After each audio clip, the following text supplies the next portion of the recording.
Welcome in. My name is Jennifer Knight, and you are watching Crime Curious. Crime junkies, law nerds, hate watchers, I don't care who you are, everybody's welcome. Thank you for being here. For the permanent record, speaking of being here, we're all mad here. True crime melted my brain. I've said it 100 times, and it's the only thing that makes sense now. But anyway, Kilo is my co-host. He is my beloved hound dog, and I am his emotional support human. He may or may not join us this evening. Chances are good he's just sick of my shit today, and we probably won't see him. He also has been listening to 2 separate homicide trials all day, so he might just be tired. Anyway, I also want to say before we go too deep that all defendants are presumed innocent unless and until they're proven guilty beyond a reasonable doubt in an actual court of law. And we, the channel, try to respect due process as much as we can because the presumption of innocence is for everyone, even assholes. That being said,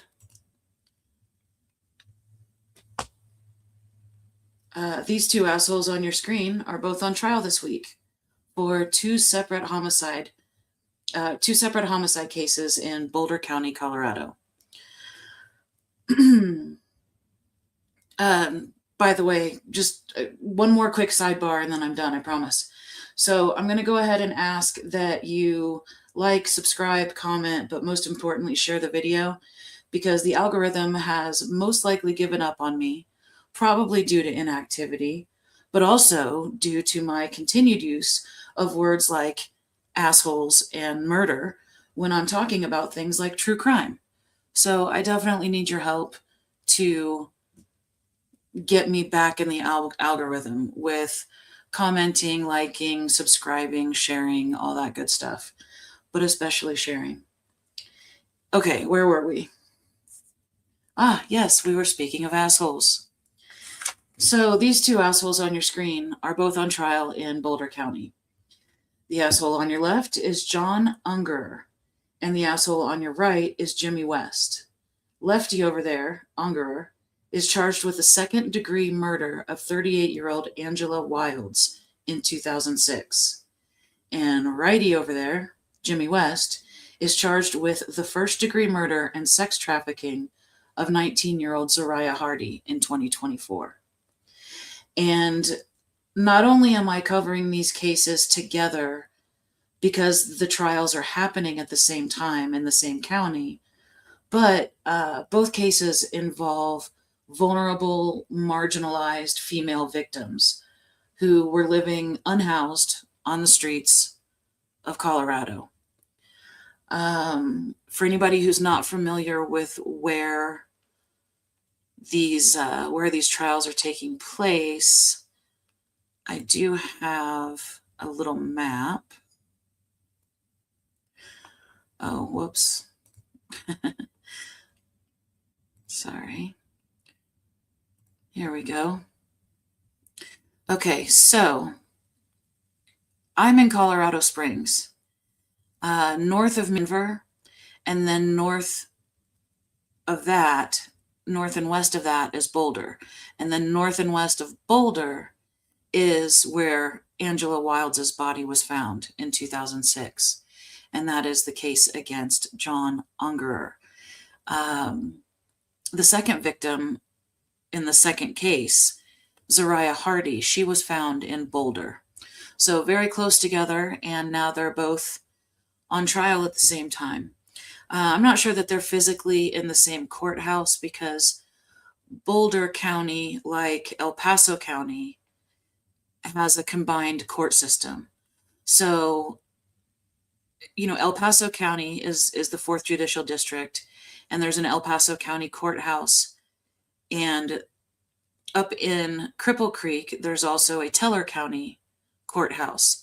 Those are both under the jurisdiction of the 4th Judicial District, but they're combined courts with separate courthouses.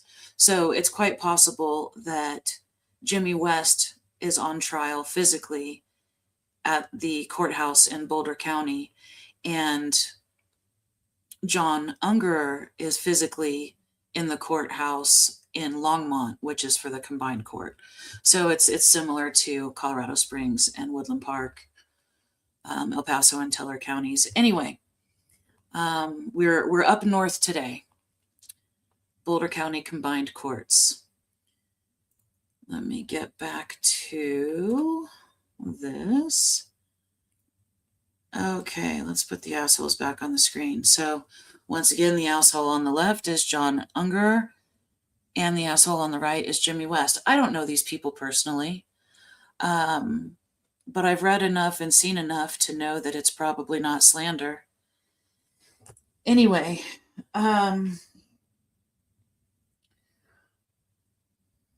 so I'm sorry, I'm looking at my notes. And do please forgive me. I'm taking in, with the help, with a little help from my friends, 2 separate homicide trials all day, 3 days in a row. And it's a bit much. It's a little heavy on my short attention span.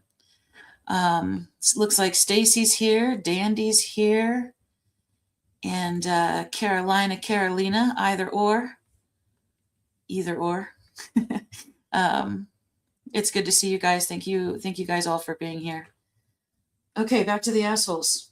Look, I'm not an expert on either one of these cases. In fact, I didn't even know apparently to turn my YouTube notifications or my volume down on my phone, which is funny. I just got notified for this live stream. You heard it 8 minutes in. Anyway, so I guess it's probably not too bad that I'm babbling. Anyway, like I said, I'm not an expert on either one of these cases. I didn't even know Ungerer existed. I stumbled upon that trial in the WebEx system of virtual courtrooms for Colorado because I was looking for the trial against Jimmy West, which was scheduled. It was on the docket to start on December 5th, which was Friday. And I didn't see it, but I thought, well, they never live stream jury selection, and that can take a few days. So I checked again on Monday, thinking maybe we would get opening statements. And it wasn't there again Monday, but what I did find in a separate courtroom on WebEx were the opening statements for this case against John Ungerer. And one of the things that they have in common, like I said, is both victims in both cases were unprotected. I mean, they were vulnerable, marginalized. There were issues of drug addiction and domestic violence and homelessness and poverty, and I mean, all kinds of things that that really line up with these two cases, not just the timing of the trials. Anyway, so I was immediately hooked when I heard the opening statements, and we're going to study both now because we can. We'll definitely be studying both cases in the post-trial study group, which, in case you don't know, is the membership on the channel. And you can sign up for a membership to the channel, and that gets you an interactive study session every Saturday night. I've been trying to set it up in different ways to see what people like and what they don't like, and we're going to pick up the study group again at the beginning of the year, after the regularly scheduled holiday season. But in the meantime, I'm going to be covering both of these cases in public videos, both live stream and pre-recorded videos on the channel. So I'm not going anywhere, but we're not going to do the post-trial study group sessions until the first Saturday in 2026. But it's basically what we're doing here tonight. I mean, that's what this is a study session.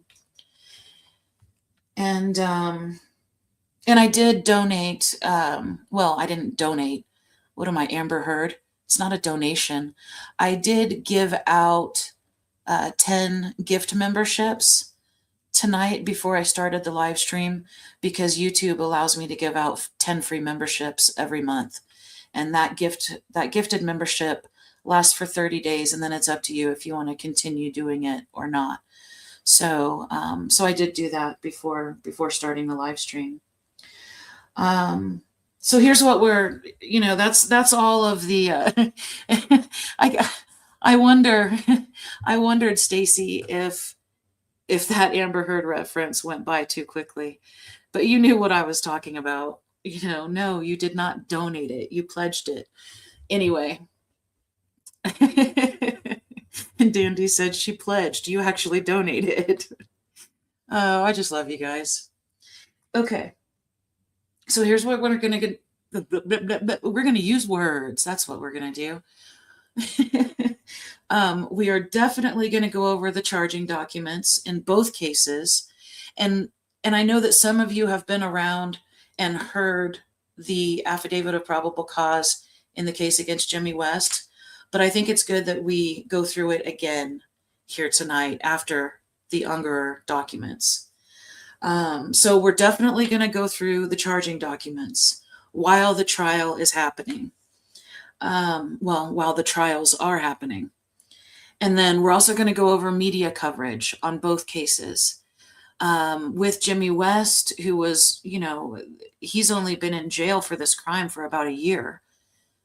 Zaria Hardee was killed in 2024, and here we are in 2025 at trial. That hardly ever happens. It happened with Patrick Frazee.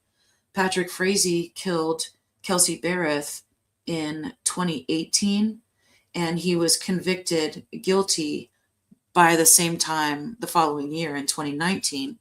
Speaking of which, if you keep up with the community posts on the channel, I did make a post today with a link to a Fox 21 article.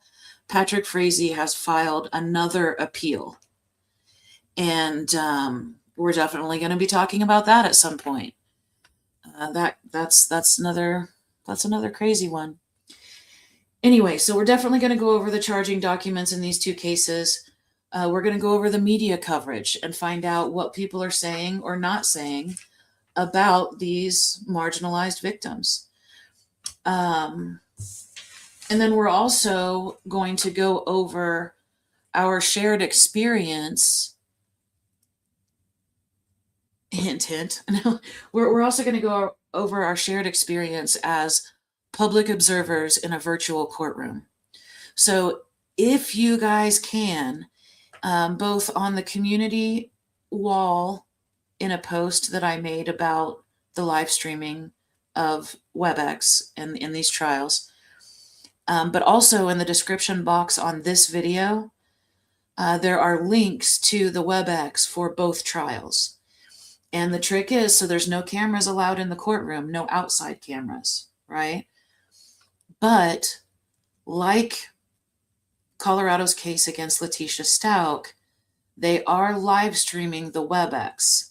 And it is the live stream, which means it is not participatory. So you're not actually joining the WebEx, but you are able to view a live stream of the trial. And there are fixed camera angles. There's no close-ups. You may or may not be able to see evidence, like physical or forensic evidence that's being shown to the jury. You definitely won't be able to see the jury. But it is the next best thing to being there in present in the courtroom. And the trick is that we are not allowed to record it or reproduce it, not even a screenshot. Right? So how do you, how do I spend all day, every day this week watching homicide trials that are happening at the same time? True crime melted my brain. So in my office, I have one trial playing on my computer, and I've got out. And then between my office and the kitchen is my dining room. And on my dining room table right now is a 1,000 piece Christmas puzzle. So that's helping with my mental health. I'm happy to report that we're watching the mental health, because we've got madness and sadness and vicarious trauma. Oh my. Anyway, so one trial playing in the office on the computer, which I use a television screen for my monitor, so I can turn the volume up pretty loud. Anyway, and then in the kitchen on a Bluetooth speaker running off of my phone, I have the other trial.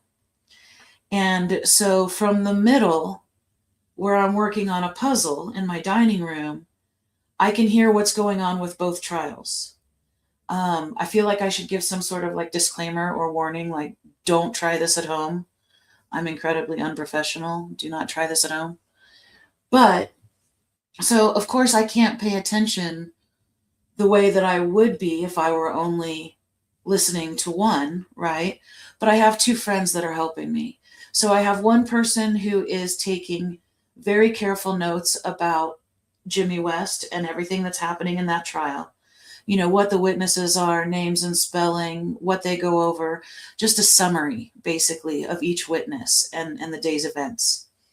And other details like what people are wearing, just descriptors and things that are going to help us down the road, whether that's with a writing project or just the study group or whatever we turn this research into. The one thing that I can promise is that we're not just covering true crime because we like outrage for the sake of outrage. I'm actually trying to learn something here. Anyway, so I have one person who's taking notes only on Jimmy West, and then another person who's taking notes only on John Unger. I am very grateful for both of those people because without them, this wouldn't be possible. That being said, if you can, I suggest that you watch one or the other or pop between the two. I wouldn't suggest that anybody take it to the level of crazy that I do, but it could be done carefully and with a puzzle for your mental health in between the two. Anyway, so that's what I'm doing. What I wanted to do, because I have two huge stacks of handwritten notes. Look, they're just volunteering to help me. I'm not paying these people. And so however they want to take the notes is how they take the notes. And in whatever form they give me those notes, I'm grateful to have it. Thank you so much for helping. Like, I don't care if it's on a barroom napkin, just, help me out. A little help from my friends. So anyway, I have stacks of notes on both cases, and I've been paying attention to whichever one had my attention for that section of time. I had a really hard time yesterday because at one point in both trials, coroners or medical examiners were presenting evidence about the autopsy. So two autopsy conversations, well, I guess it's not it's a conversation.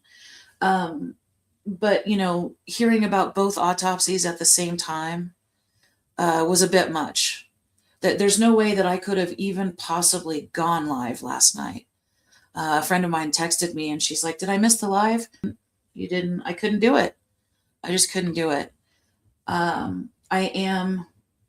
I'm ready to go tonight though. So let's do it. Let's do it. So I keep veering off track. So tonight I'm going to read through the charging documents. For John Unger, I have the grand jury indictment, which I received today and I have not read yet. We're going to do that together. So don't expect voiceover quality.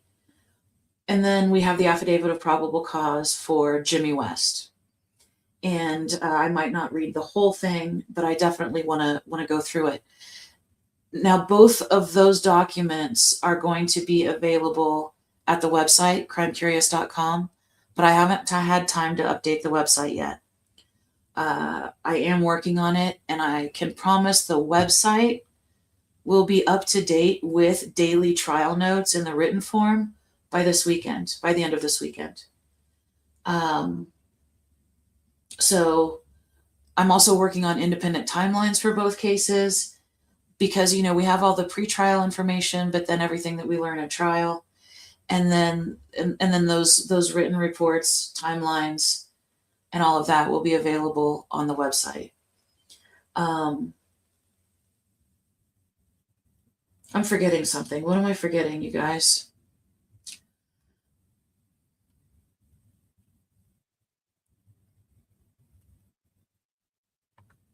Okay.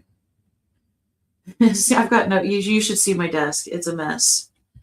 How about let's get these two assholes off the screen. Well, okay, anyway, so for sure we're going to go over the charging documents. We're going to review media coverage. We're going to talk about experience in the virtual courtroom. We're going to go over an independent timeline for each case, and there will be written reports for both cases. Aside from that, maybe we'll get the case files. Maybe we'll get police interviews and body camera footage. Maybe we'll get phone calls from jail and prison. Maybe we'll do like case related interviews, but I don't know if we're going to do any of that. It might be enough. It'll be up to us as we continue down the road in the post-trial study group. I don't know how far we're going to dig on both of these cases, but definitely charging documents, media coverage, timeline, trial, and a written report, and some videos all along the way, right? But if we are going to get to these documents, I want to go ahead and do it because we are back in session in court tomorrow morning, exactly 12 hours from now. So let me see. Okay, so we have John Unger. Now, that is how the defense attorney pronounces his name. Everyone else pronounces it Angerer. And I'm not sure which is accurate, honestly, but I've just been using what the defense is using. So let me just run this along the bottom of the screen. For anybody coming in late, it's just a note that, which case we're talking about. And I'm not going to be able to watch chat very closely because I'm going to be reading the grand jury indictment. So I've just got the ticker across the bottom to help anybody who's just now coming in. Okay. And I can put it on the screen, but what I'm doing, because we made this mistake recently, didn't we? So I'm going to add to the stage. Whoops, that's page 8. Let me go back to page 1, which, is just all the basics, 20th Judicial District. So we'll go ahead and go to page 2 where we'll start. I know that you probably can't read the words that are on the screen. This is what I'm reading, but because I've never read this document before, I don't know what needs to be redacted, what hasn't, what's already been redacted. I just don't want to take any chances because frequently they'll throw in a witness's name and add their birthday or their address or their phone number, and I want to keep away from that. Okay. So this is the People v. John Michael Unger. Michael T. Doherty, District Attorney for the 20th Judicial District of the State of Colorado, in the name and by the authority of the people of the State of Colorado, informs the court of the following offenses committed or triable in the County of Boulder. Count 1, murder in the second degree. That on or about April 1st, 2006 to May 31st, 2006. So we're talking about a full 2-month period is the time of death. And as I throw in that interjection, here's what I'm going to do. I've never read this document before. I'm not going to interject. I'm going to fight it. What I'll do is I will make a note because we're going to do the discussion after. You guys can go ahead and put your comments and questions in chat now. And as soon as I've read through the document, we'll go over my notes and your questions all at the same time. So I just put my first star on the page, and now I am going to read the document without chirping in. Okay, that on or about April 1st, 2006 to May 31st, 2006, in or triable in the County of Boulder, State of Colorado, John Michael Ungerer unlawfully, feloniously, and knowingly caused the death of Angela Wilds in violation of Section 18.3-103. Probable cause as to count 1 is as follows. On June 4th, 2006, 2 hikers located a badly decomposing body in the South St. Vrain Canyon. The area was along Highway 7, roughly 3.3 miles outside of Lyons. The body was completely nude except for a cross ring on the left hand and showed signs of predation by an animal. The body was located approximately 20 feet away from a shallow grave. The body appeared to have been dragged away from the gravesite by an animal. The grave's perimeter was surrounded by large rocks and covered with long tree branches. Approximately 50 pounds of white powdery substance containing calcium oxide or quicklime was located on the body as well as in and around the gravesite to a depth of approximately 14 inches. Deputies located a pair of yellow ski pants, a sleeping bag, and a pillow in a pillowcase, all neatly folded up near the gravesite. An autopsy was performed by Dr. John Mayer on June 7th, 2006. I don't know if it's Mayer or Meyer, but, okay, I'm interjecting. An autopsy, control yourself. An autopsy was performed by Dr. John Meyer on June 7th, 2006, which resulted in a finding of an undetermined cause and manner of death. The body was determined to belong to a Caucasian, approximately 30 to 50 years of age, between 5 and 5'4" tall, between 5 feet and 5'4" tall, weighing 105 to 120 pounds, and with long or medium length brown hair. At the time of the autopsy, law enforcement did not know the woman's identity. Dr. Meyer estimated that she had been deceased for at least a few weeks and possibly up to some months before her body was discovered. Dr. Meyer noted that the woman had a severe occlusion of the left descending anterior coronary artery. Dr. Meyer also noted the presence of animal predation and superficial injuries to the woman's face and neck. Dr. Meyer noted the absence of gunshot wounds, broken bones, and stab wounds, excuse me, but could not rule out strangulation. Unfortunately, the advanced state of decomposition and the limited knowledge about the woman prevented Dr. Meyer from making any further conclusions. Making another star. Okay. In October of 2006, Longmont police received a tip from Victoria, and then I'm just going to redact her last name.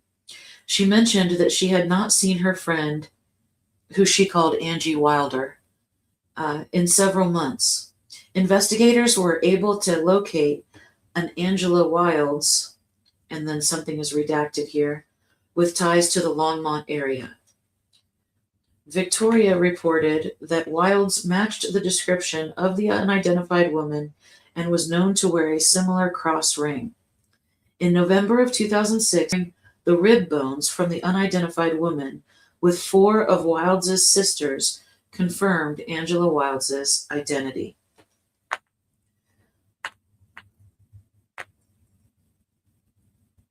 Okay, and that was in October of 2006. Okay. Next page. I'll check on chat after every page and make sure I'm getting comments started. Hi, Alpha. Welcome in. Okay. It continues. Further DNA analysis between 2006 and 2009 determined that Wilds' DNA was located on the yellow ski pants recovered from the scene. DNA testing also revealed the presence of an unknown male contributor located inside both the sleeping bag and pillowcase recovered at the scene. During the autopsy, Dr. Meyer collected vaginal swabs from Wilds' body. DNA testing of the vaginal swabs determined the presence of an unknown contributor, but the results were uninterpretable due to the low quantity of foreign DNA recovered.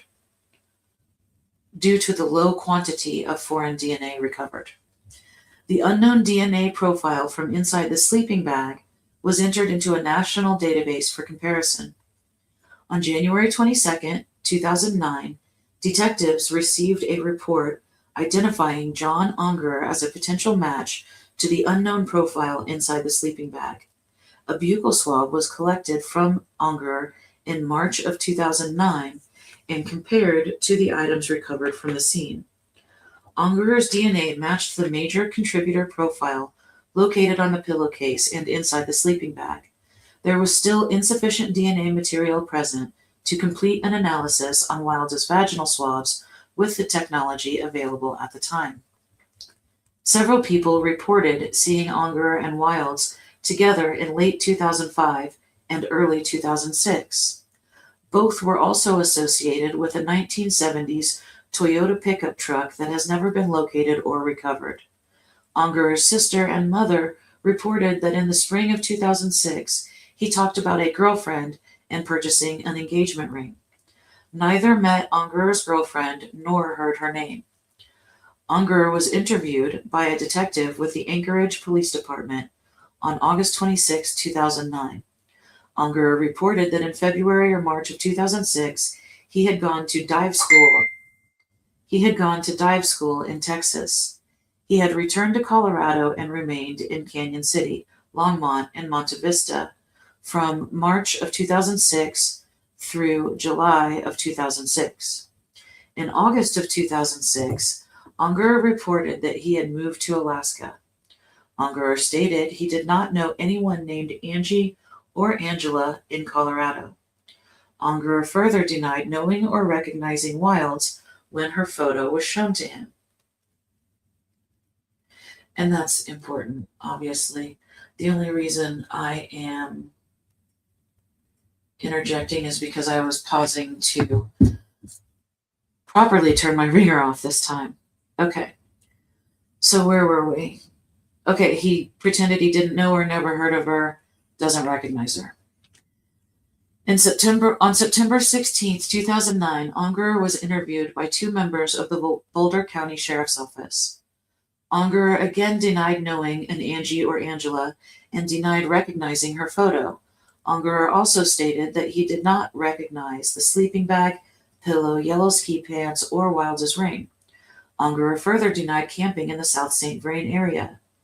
Unger also reported that he had not returned to Longmont after February or March of 2006. Unger's parents, sister, and nephew all reported that he frequented a cave in the South St. Vrain and that he would frequently hike or camp in the area. His parents reported that the cave was off of Highway 7, approximately 3 or 4 miles outside of Lyons. Unger's sister reported that she had dropped him off in the area near where Wilds' body was recovered.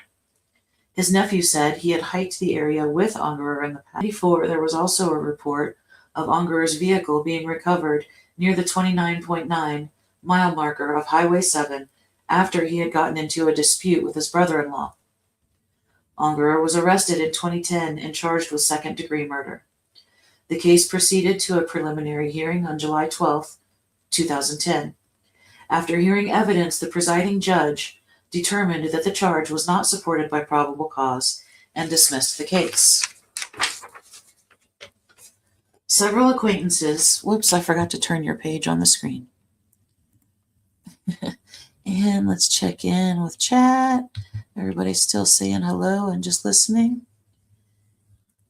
Several acquaintances and members of Unger's family described him as volatile. A witness reported seeing Unger try to strangle his ex-girlfriend, Karen Miller, in early to mid-April of 2006. This information was not presented at the preliminary hearing.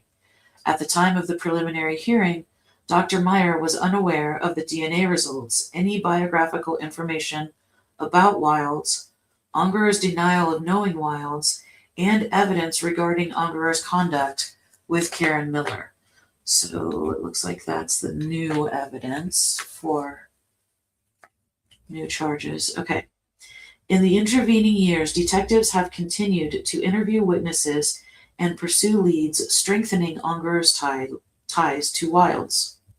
In December of 2022, Tammy Gutierrez reported that she and Jesus Magalan had seen Ungerer and Wilds together at the Bar L Motel. A review of records established that this must have taken place between December 26, 2005 and January 4th, 2006. Additionally, officers reestablished contact with a longtime girlfriend of Ungerer's named Esther Brown. Brown was interviewed in 2009 while she was still in contact with Ungerer. Brown initially reported violence in their relationship, but denied being strangled. In follow-up interviews from December of 2022 and January of 2023, Brown disclosed that Ungerer had strangled her repeatedly throughout the relationship. Ungerer became more volatile and frightening when he was drinking or using drugs. Brown reported that Ungerer was jealous and possessive and often believed she was cheating on him. Ungerer once destroyed Brown's tent because she did not want to live in the woods with him and was trying to secure housing. Brown recalled a time early on in their relationship when they had been arguing and Ungerer took a set of keys and threw them into a creek. Brown assumed the keys were related to Ungerer's time in Colorado. Brown had long suspected Ungerer was hiding something because he was reluctant to talk about his past or his time in Colorado. Brown further reported that certain women's names, including Angela, would send Ungerer into a rage. At the time of the preliminary hearing, hold on, let me make a note. The note says Kayla Montgomery much. Anyway, at the time of the preliminary hearing in 2010, DNA technology permitted a YSTR analysis that found Ungerer and his paternal relatives could not be excluded from Wilds' vaginal swabs. Could not be excluded. Okay. At the time, approximately 95.4% of Caucasian males could be excluded. Okay. The vaginal swabs were retested in 2020 using newly developed DNA bead-based extraction and developed a mixture of two persons. Unlike the original YSTR testing, this automate testing was specific to Ungerer's DNA and did not include paternal relatives. The original YSTR profile allowed for 4.6% of Caucasian males to be included in the sample. The new results, however, placed Ungerer and Wilds together in the DNA mixture to a very strong degree of support. Assuming Wilds is included, the mixture is at least 6,800,000 times more likely if it originated from Wilds and Ungerer than from Wilds and an unknown, unrelated individual. 6.8 million more times more likely. So that's hard to say. Okay. Dr. Meyer testified before the 2022-2023 statutory grand jury that it would be reasonable for another forensic pathologist to opine that Wilds' death was a homicide. He acknowledged that his opinion was limited by the information known to him at the time. Dr. Eric Keisel reviewed the case in June of 2010 and determined that the cause of death was likely asphyxia and the manner of death was homicide. Okay. In 2015, this one's going to be tough. In 2015, Dr. Daniel Lingenfelter reviewed the case and determined that the cause of death was homicidal violence by unspecified means. And that was in 2015. And the manner of death was homicide. Let's see. Okay.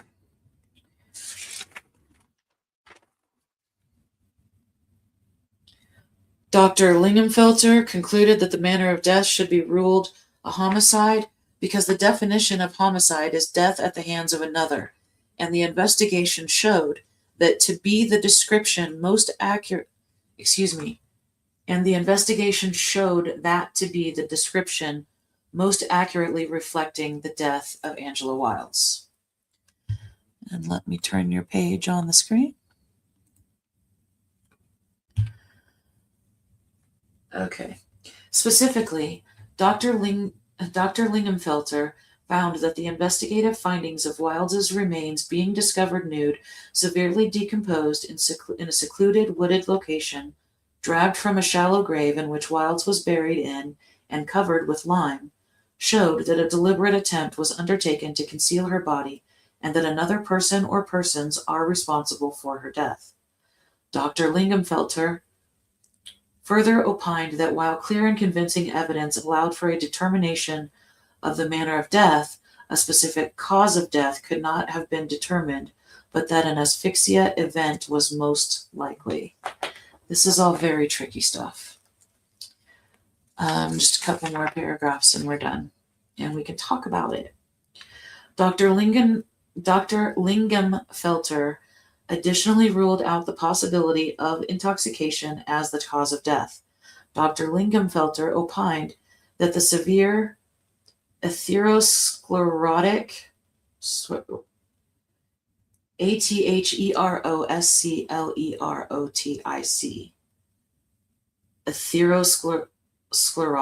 atherosclerotic disease of the left anterior descending coronary artery opened up the possibility that Wilds may have been assaulted, and the ensuing rise in blood pressure and heart rate led to a cardiac arrhythmia, and stated that the only other possible technical explanation for Wilds's death was purely one of natural causes.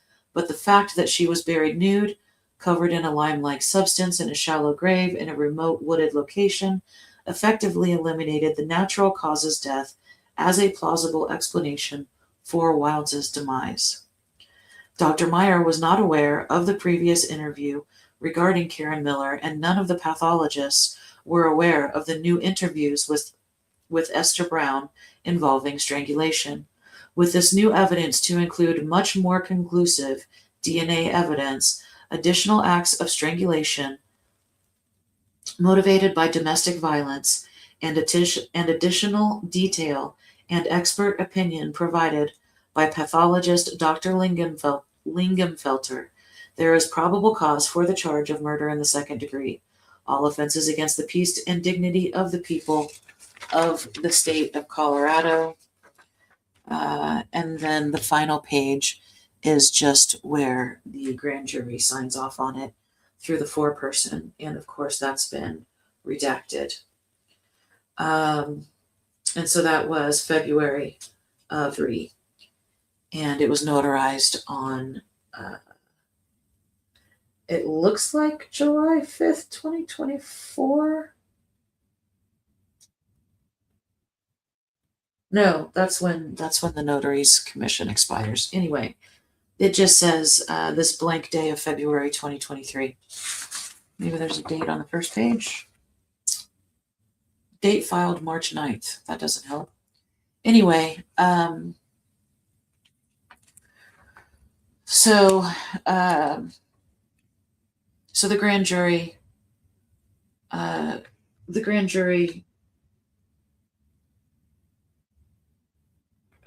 it looks like he was indicted in February and it was filed in March.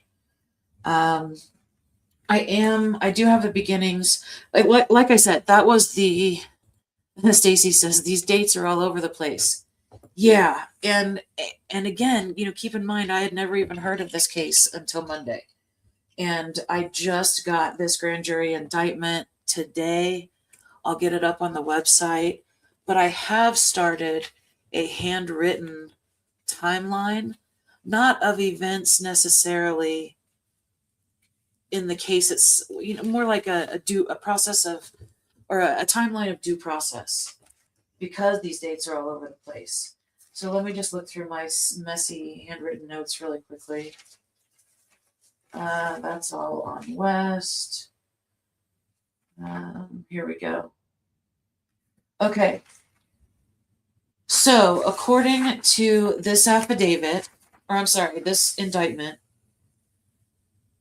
it says that on or about April 1st, 2006 to May 31st of 2006, in or triable in the county of Boulder, state of Colorado, John Michael Ungerer unlawfully, feloniously, and knowingly caused the death of Angela Wilds. Okay, so that is a 2-month window. 60 days or better. She could have died at any point in that 60-day period. And they included the words or triable in the county of Boulder, which means at least one part of it happened in the county of Boulder. Her body was found in the county of Boulder. So it means they don't know when she died. They don't know where she died. And in those last few paragraphs, I struggle to believe that they know how she died. And so, like I said, this case definitely has my attention. They don't know when, they don't know where, and they don't know how. They're claiming that there is enough circumstantial evidence to go ahead and try the case and put it in front of a jury. And that's where we are today. Today was day 3 in front of a jury of 12. Almost 20 years later, almost 20 years after this woman was killed. And one of the witnesses today was one of her sisters. And there are either 5 or 6 siblings. The state took her away from her parents when she was like 8 years old. The backstory of this victim, we'll get into it more later, but it's tough. It's tough. And same with the other victim, 5 or 6 siblings, poverty, drug addiction. It's tough stuff. Anyway, now the case is not, Dee Dee says, I hope they have more. I wouldn't want to be on that jury. And I agree. In no way do I want to come off as if I'm saying, this guy didn't do it. I don't know. But I don't know what a jury's going to do. The jury is watching what I'm watching, only they're in person. When I'm watching this case on WebEx, both trials on WebEx, you can barely, if at all, see the defendant. If you remember when we were watching Colorado's case against Letitia Stauch, that trial, there were times that we could see her on the WebEx, but then, she started acting up and she was put in a place where we could barely see her. The jury can, of course, see the entire room and all of the evidence, and we just, we don't have that level of access on WebEx. But I'm absolutely grateful for what we do have. And I'm glad that both of these trials are being live streamed. And I'm a hamster in a wheel. I feel like a Keystone Cop all day, every day, all week long, trying to get it all pulled together and taken out, actually losing my mind entirely. It's only Wednesday. We'll see how it goes. But if I were you, I would not expect another live stream tomorrow night. Because, true crime melted my brain. Okay, so that first paragraph was alarming to me. The idea that, 60 days. And Stacy says, but the prosecution must prove it without doubt. I think it's going to be hard. I think it'll be difficult as well. It has to be proven beyond a reasonable doubt, which you can do in an entirely circumstantial case. The prosecution is trying to say that it's not an entirely circumstantial case because there are all of these other witnesses now who will say it was definitely homicide and probably asphyxiation. And the testimony has been wild. And I'm so glad that it's me and another person, and then a different person separately looking at the other one, because it's too much. It's crazy. You know, there was a lot of conversation yesterday about the hyoid bone and whether or not it was broken. So one thing, you know, okay, so we just read the grand jury indictment. With the grand jury indictment, okay, well, first of all, with the original case, there would have been an affidavit of probable cause, which I just requested today, and hopefully I'll have soon from back then. With an affidavit of probable cause, the district attorney's office presents just enough evidence to secure an arrest warrant for the suspect. It is all one-sided. There is no in defense of the suspect in the affidavit of probable cause. Like I said, I haven't seen that document for this case, the one from 2010. But this is a grand jury indictment.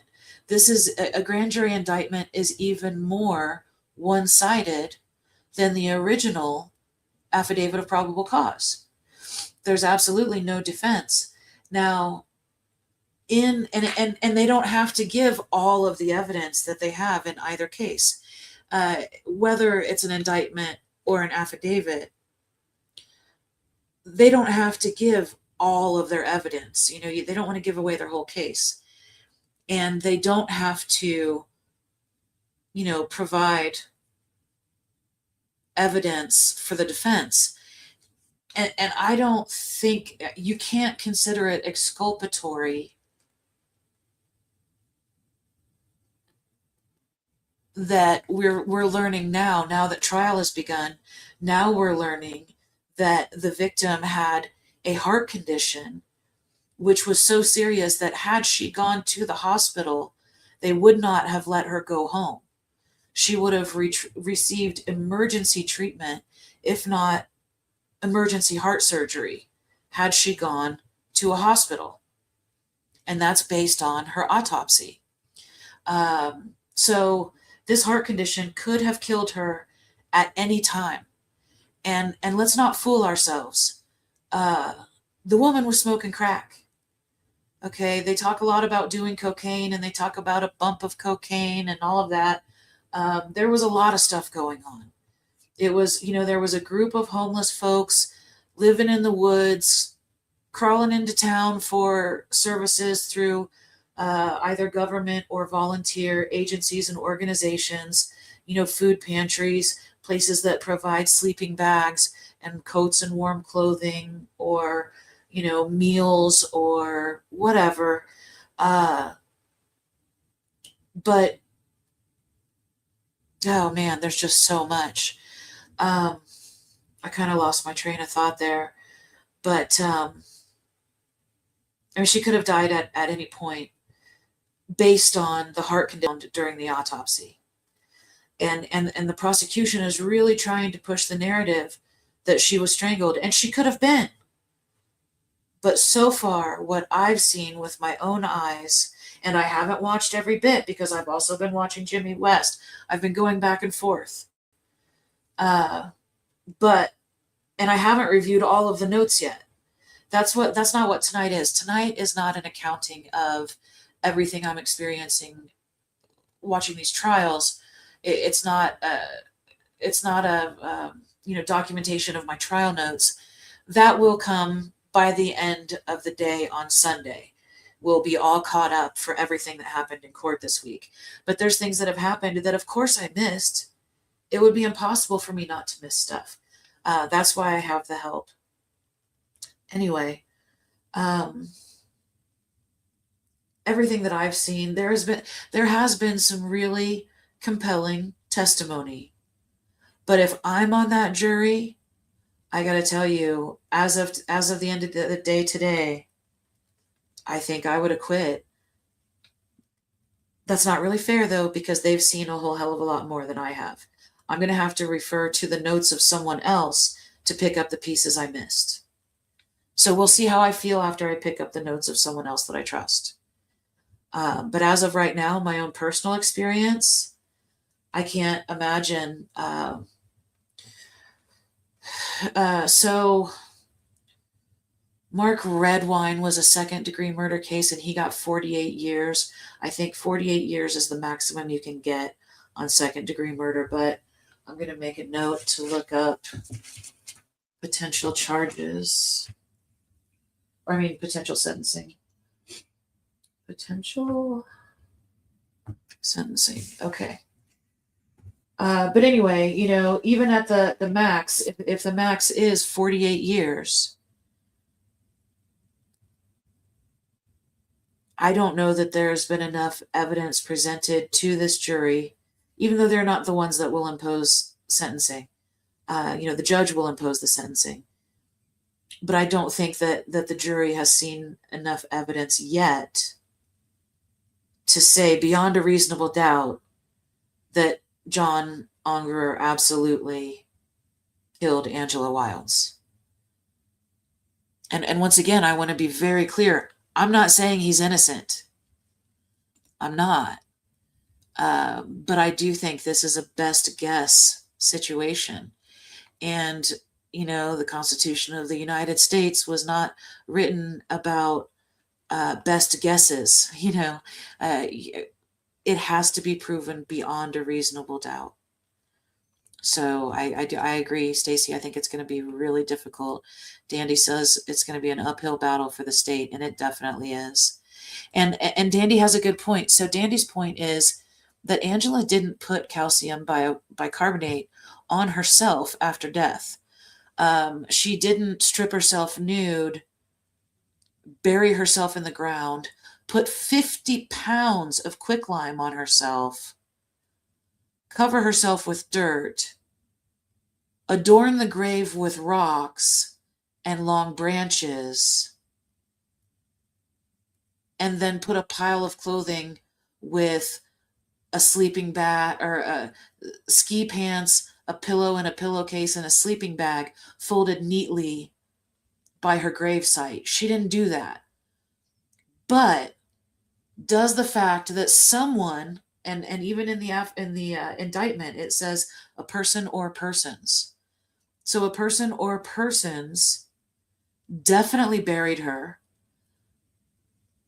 definitely covered her in quicklime, definitely put the pile of stuff that,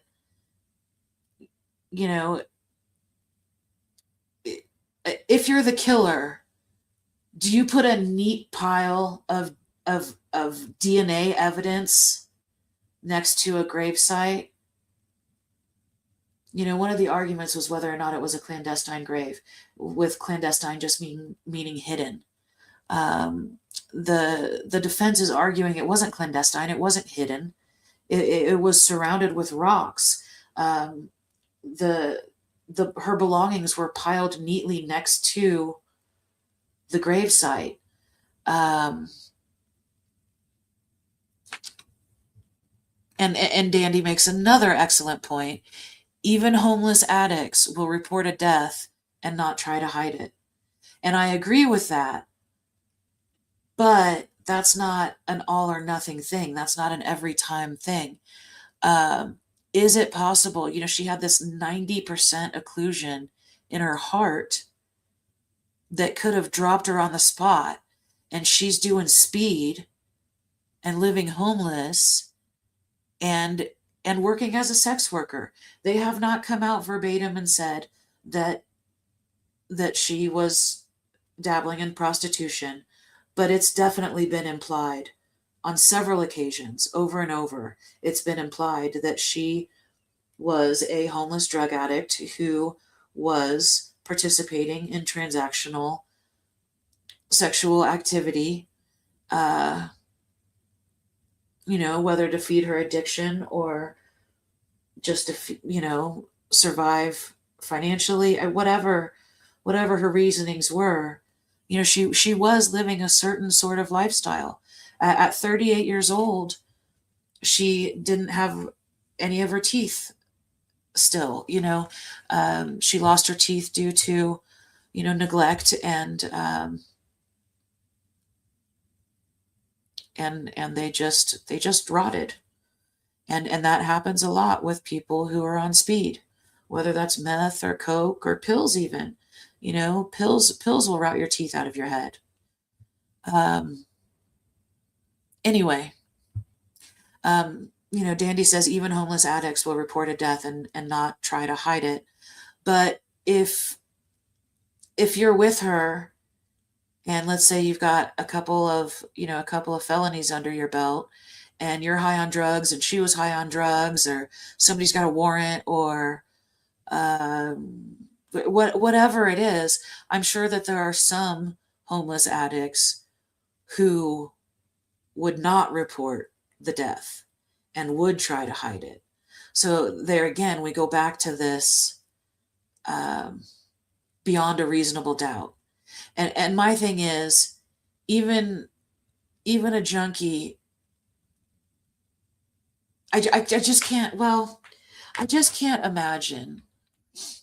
I can't imagine the pile of clothing with the pillow and the sleeping bag and the pillowcase and the ski pants, but she's buried completely naked. Why would there be a neat pile of stuff with DNA on it right next to the grave? It's just really throwing me off. And Stacy said he must have been really high to leave all that there. And if he was, he was. And that's absolutely a possibility. I would even go as far as to say it's a probability, but they're not saying so. Like in Delphi with Abby and Libby, they're not, in that case in Indiana, where their bodies were positioned is not necessarily where they were killed, right? And where Angela's body was found is not necessarily where she was killed. They don't know where she was killed. She doesn't have any bruises. She doesn't have any broken bones. There are no signs of strangulation. Now, I say all that. Keep in mind, she was covered and buried with 50 pounds of quicklime. And so, trigger warning, some of the testimony I listened to today from the original coroner or medical examiner, Dr. John Meyer, according to him, she did not have eyes. She did not have ears. The nose structure was there, but she did not have a nose. The DNA that they got back then was from her, what was left on her rib cage. She was badly decomposed when they found her body in that grave in June of 2006. And the biggest point Dandy makes here, regardless of her social status, she and her family deserve justice. And I agree with that 100%. Never mind all of the things that make her a marginalized victim. A lot of people would hear about this case and say, oh, well, who cares? It's just another drug addict gone. Who cares? Well, apparently Boulder County cares. And not only do they care enough that they had the suspect arrested once. They've taken DNA from more than 23 different people over the years. They've never given up. And when the case was dismissed, they appealed it. And then they took it to the Supreme Court. And then they took it to a grand jury. And now we're actually at trial. So with the grand jury indictment, there is no preliminary hearing. or it's also called a proof evident presumption great hearing. When there's a grand jury indictment, you just skip that part. Like Barry Morphew's not going to get another preliminary hearing. You get the preliminary hearing when you go through the process of an affidavit of probable cause, an arrest warrant, then you get that preliminary hearing, which is a bond hearing. With a grand jury indictment, that's it. there's no proof evident presumption great hearing. You argue your case at trial, which is where we are today. And I almost feel bad talking about sex work, talking about drug addiction, talking about her dental health, talking about her mental health, talking about poverty, talking about being homeless. These are not necessary, they deserve to get justice. But if the prosecution can't even prove that it was actually a homicide, that's it. That's the impasse. That's not to say that they won't do it. That's not to say that they can't do it. But what I've seen in the first 3 days, I haven't seen it yet. But, maybe there's going to be, a big gotcha moment, towards the end. Maybe there's, sorry, this table is making lovely noises. And I don't have the energy to get my elbows off of it, so we're just going to have to deal with it. But,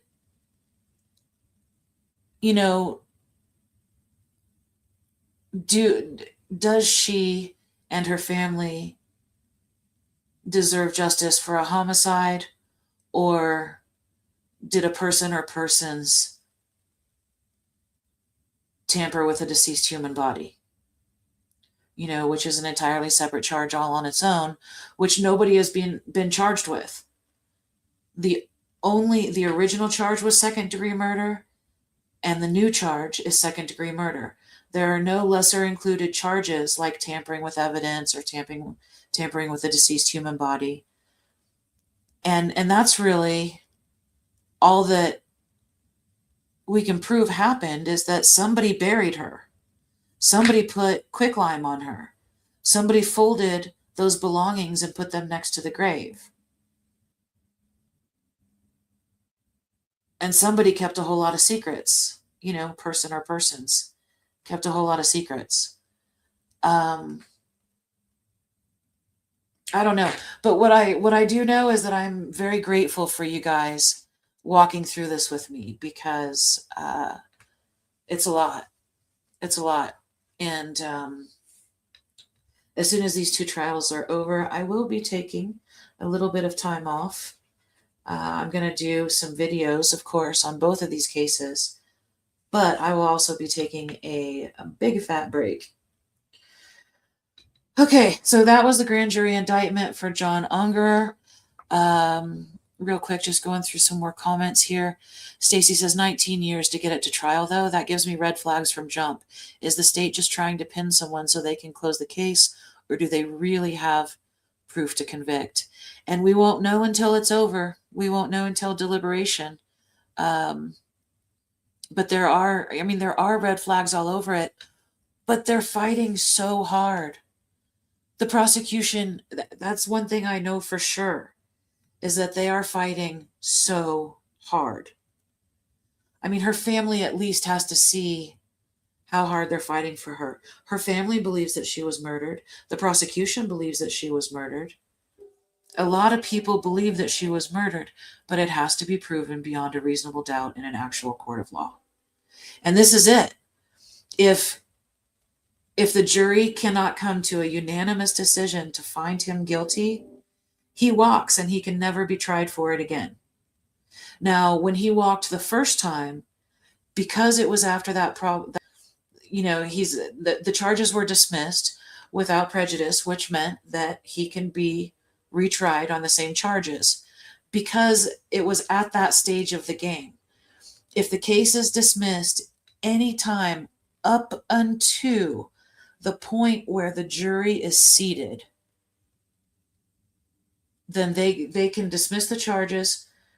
Either the judge can dismiss the charges, and the case can be retried. But the second that jury is seated, that's it. Double jeopardy takes over. So we're at the point of double jeopardy on both cases.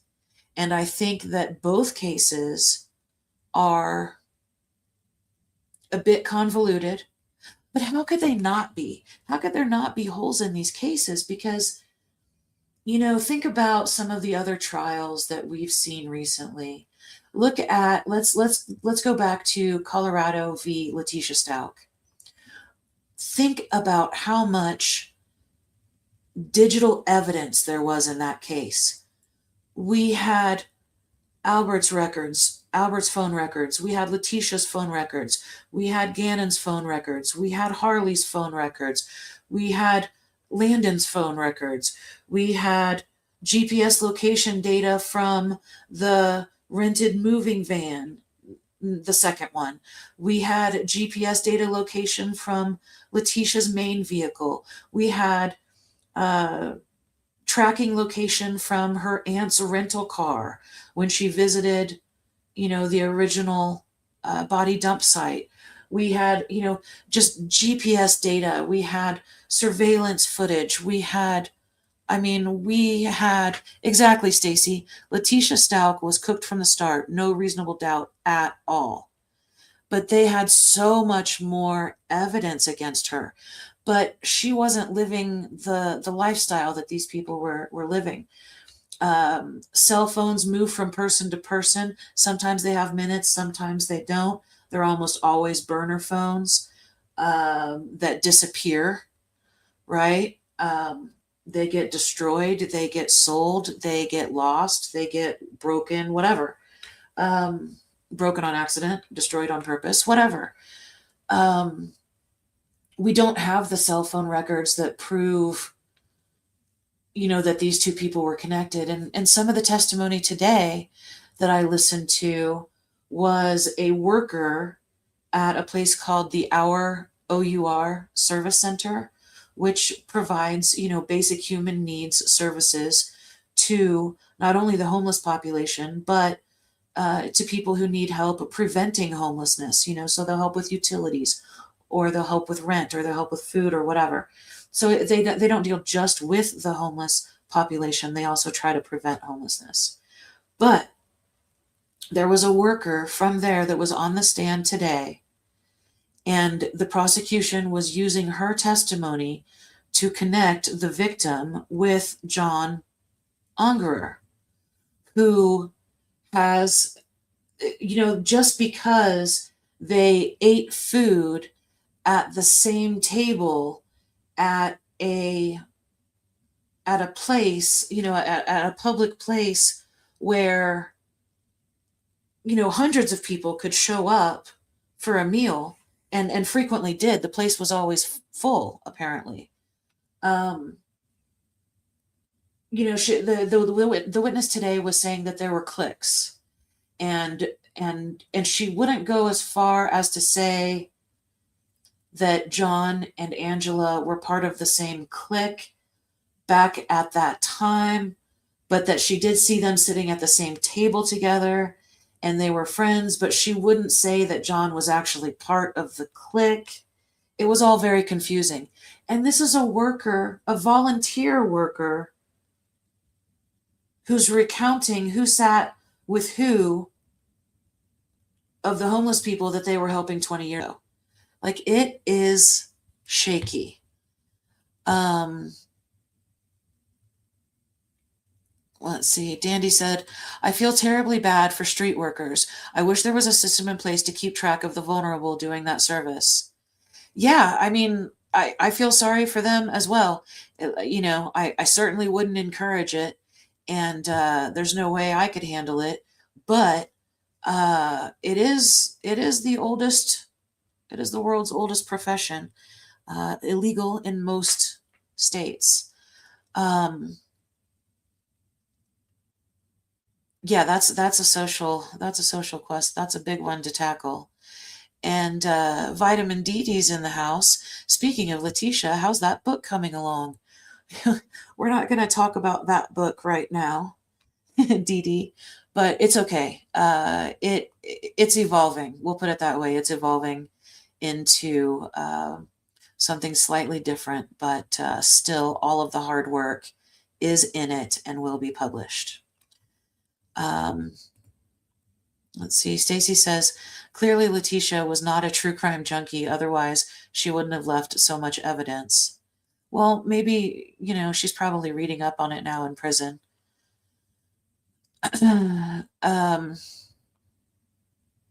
Oh, no, I'm not gonna.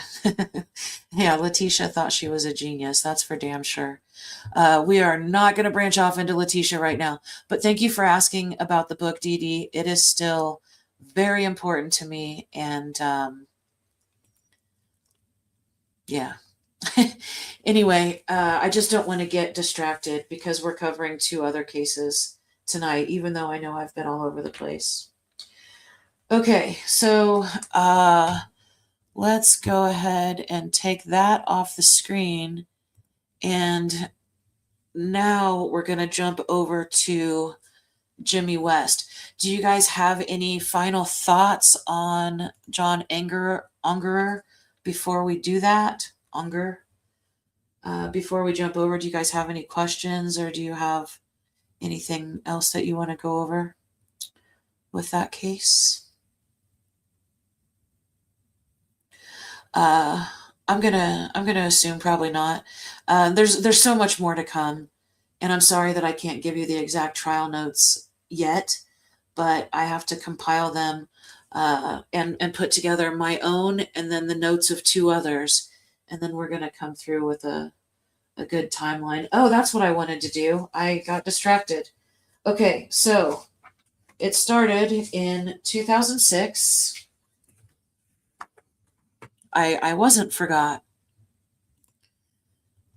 Stacy says if we were deliberating tonight, I would acquit him personally, and I feel the same way.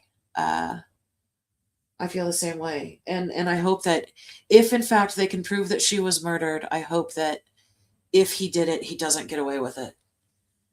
And Dee Dee says I have an early dentist appointment tomorrow. Going to have to get my old arse to bed. See you soon.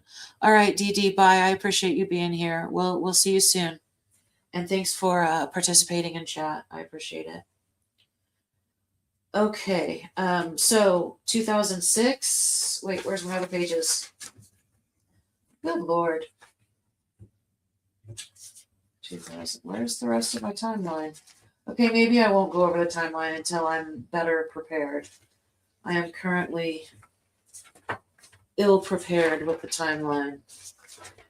But the basics I can go over really quickly. So her body was found in June of 2006. Her body was not identified until November of 2006. In 2009, there was a DNA match to Ungerer. In 2010, he was arrested in February. And then in July of 2010, after the preliminary hearing, the charges were dismissed without prejudice. Then in 2010, in December, the district attorney appealed the ruling to dismiss the charges. The district attorney's office was not happy that these charges were dismissed. So they appealed the ruling to dismiss, but it was upheld. The lower court's decision was upheld. So then the following year, in 2011, they appealed the case again to the Supreme Court. And I'm not sure exactly what happened then, but it's on my list of things to look into. And then in 2015, another autopsy was done.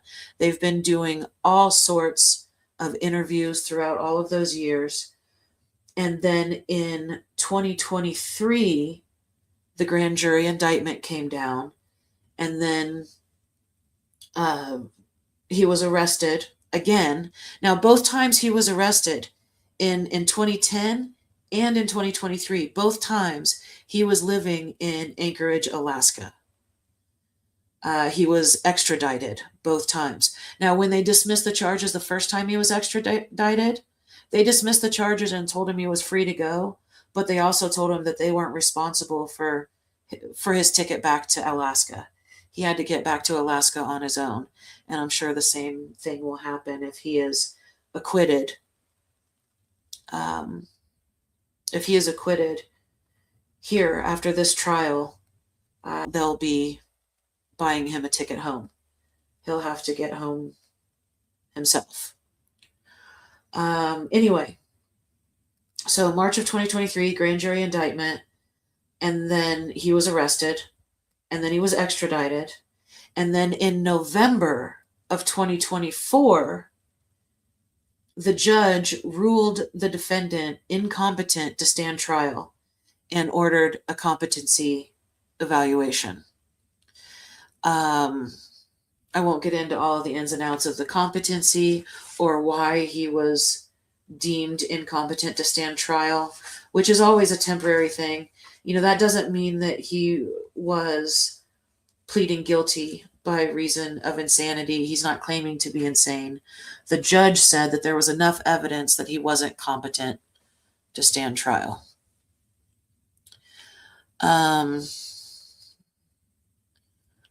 All right. And Dandy says, makes me wonder and hope he slipped up and told someone along the way. And he very well could have. But so that was another little star that I made as a note on this grand jury indictment where I wrote Caleb Montgomery much. And let me just get back to that part. So additionally, officers established contact with a longtime girlfriend of Unger's named Esther Brown. Brown was interviewed in 2009 while she was still in contact with Ungerer. Brown initially reported violence in their relationship but denied being strangled. But in follow-up interviews from December of 2022 to January of 2023, so right before the indictment, which was March of 2023, Brown disclosed that Ungerer had strangled her repeatedly throughout the relationship.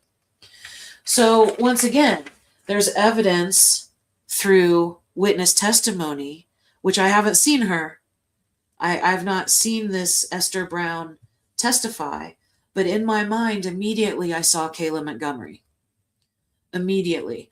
Because, and that's, okay, so that's, one problem with trying cases like this is the obvious lack of digital evidence.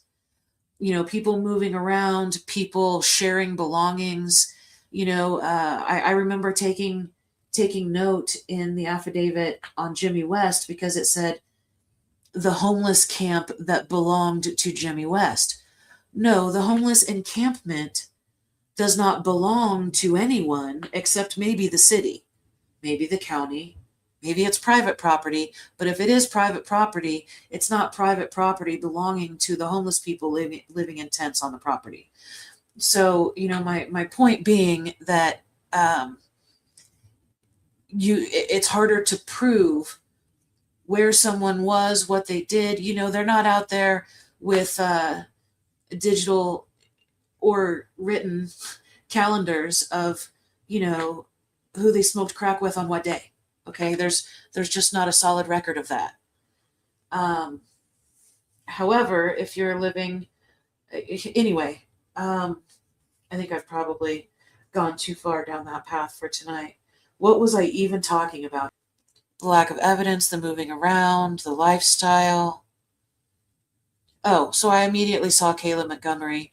And, so one is the obvious lack of digital evidence. And number two is the reliability of the witnesses, which in both of these cases, just like it was with Adam Montgomery, in both of these cases, you've got witnesses who have significant rap sheets. They're just not reliable witnesses. Like a jailhouse snitch is not as reliable as your stockbroker, even if they're one and the same. Anyway, I'm getting slap happy, and we have another document to read. I know it's a lot, but we'll get through it, and I'll be back in court tomorrow virtually with yeah, so anyway, that's the basic timeline that I have put together for now, from 2006 all the way to 2025. And we'll go over the actual timeline after we've continued to research it and I've polished it up and edited it and released it. We're so fresh into this case that I don't even have a page on the website for John Ungerer yet, but I will by the end of the day on Sunday. And there you will be able to find the original affidavit of probable cause, the current grand jury indictment, and any other open public records that we choose to get our hands on, along with a written report and the timeline and all of that. All right, let's just move all of this stuff away. And I'm down to my final document. Another document that's available is the press release that Boulder County put out, because this was actually a cold case for quite a while, even though it was an active investigation that they continued to work. It was officially a cold case for quite a while. Okay, this affidavit is approximately just as long as the first one, but I have been through it before. We can get through it pretty quickly. Yeah, so let's go to Jimmy West. Wonder if they called DL. I must have missed something. Wonder if they called DL. What am I missing? Okay. Oh, DL, just dandelioness. I wonder if they called being the potential witness. All right, Jen's late to the chat. You had to be there. Okay, I'm going to read through this without any commentary. Try not to fall asleep.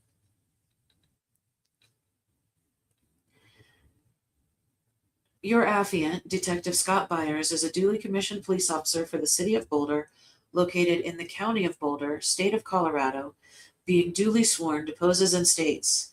Your affiant, we're going to skip that part. Extensive evidence. Okay. On July 14th, 2024, I responded to 1855 Goss Street for an unattended death. I initially learned of the incident from Sergeant B. Graff and responded as the on-call detective. Upon arrival at the scene, I was briefed by Sergeant Graff, Sergeant Wise, Officers M. Lopez, and J. Ferez, where Officer Lopez worked as a crime scene investigator collecting photos. The scene had been secured with yellow crime scene tape, as well as an inner perimeter which was designated with red crime scene tape. The location of the decedent was just east of 1855 Goss Street, approximately 20 feet from the northeast corner of the building, where a small trailer, such as one which would be pulled behind a bicycle, was located. The trailer appeared to be aluminum, silver in color, with large white wheels that had sprockets attached to them, with protruding axles. It appeared to be homemade, and on the trailer there was a multitude of blankets and various tarp-like materials, which fully enclosed what was later determined to be a deceased female. The trailer was facing to the left.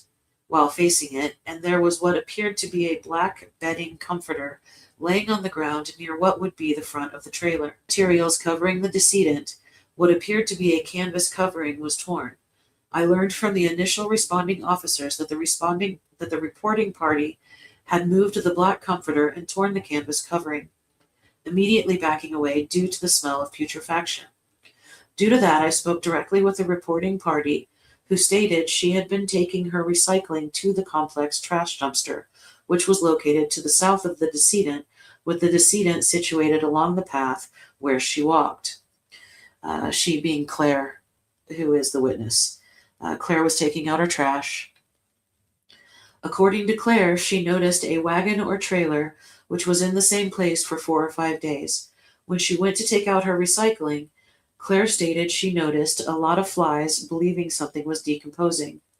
She stated she became scared and returned to her residence before returning to the trailer with her friend Nick.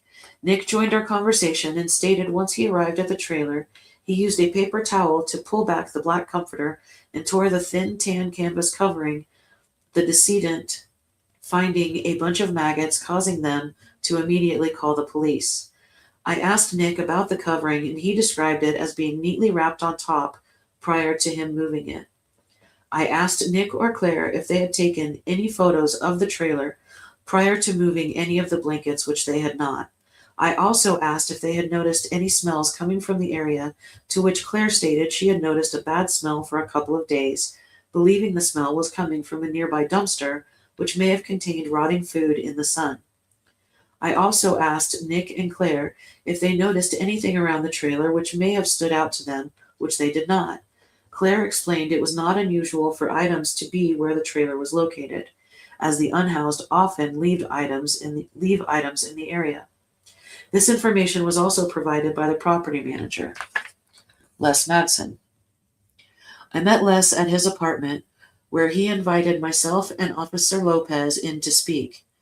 When asked, I never put it on the screen for you guys. Oh man, I just glanced over to chat and saw the words Dr. Lewis. I can't wait to get over there and see what you guys are talking about. Okay, so I'm actually already on page 3 of the affidavit. Okay. Let's see what we're doing on. Stacy said Dorothy Lewis to test him for incompetence. Oh no. And Dandy said, not Dr. Lewis, please no. I hope she's completely retired by now. So on that note, God knows we can't make it through anything without being distracted 100 times by Letitia, because it's just in my nature. And directly across from me, sitting right on top of my typewriter, are a stack of books, or a stack of things. On the very bottom of the stack is a textbook called Dissociative Identity Disorder. Just on top of that is a book called Letitia Stauch, The Trial of the Wicked Stepmother, which is basically just a documentation of what happened at trial. Like, basically, they watched the WebEx and wrote a book just stating exactly what happened in the WebEx. I'm not shitting on it by any stretch. I'm just saying it wasn't what I was hoping for. Maybe if somebody else would put out a book. How about that? Anyway, right on top of that book is Dorothy Lewis's book, Guilty by Reason of Insanity. And then just directly on top of that book is a deck of playing cards. So anyway, I say all that to say that I want to go through all 3 of those books in our study group. I'm not going to read all 3 of the books from start to finish, but I will be reading sections of all 3 books. And we'll be hearing from Dr. Lewis again very soon, study group. Anyway, okay. Back to page 3 of the affidavit in Colorado's case against Jimmy West. And I know that this is a lot of terrible information, all during one live stream.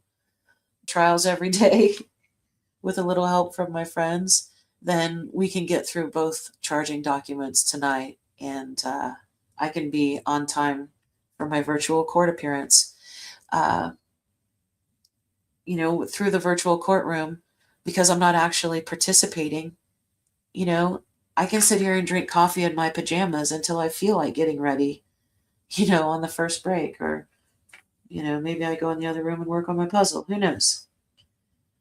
All right. Where were we? Okay. It was pretty obvious that something was rotting. Upon arrival of a deputy district attorney, we then waited for a coroner supervisor and discussed how best to preserve the decedent in her current state. It was then decided that the trailer in its entirety would be moved within an oversized body bag to preserve evidence and would only be opened in the autopsy suite. After the decedent was identified as Zaria Hardee, I began investigating those who had seen her or been with her last. I learned from interviews that Zaria was taken to a nearby camp located just north of 1631 17th Street in Boulder, Colorado, which was later identified as belonging to Jimmy West, which again, he doesn't own it, but I get it. The straight line distance from the camp to the location where the decedent was located was approximately 523 feet, or roughly just over 1 city block away. This was confirmed via video surveillance systems displaying Zaria walking with Corrine Willis.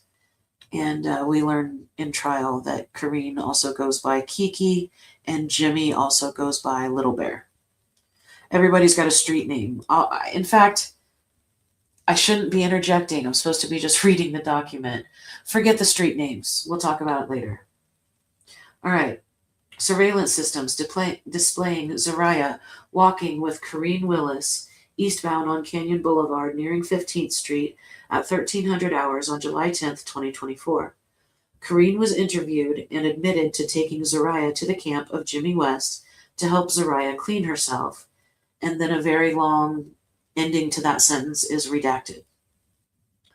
During a later interview with West on July 17th, 2024, he stated he last saw Zaria a week and a half ago, adding he had not seen her in some time.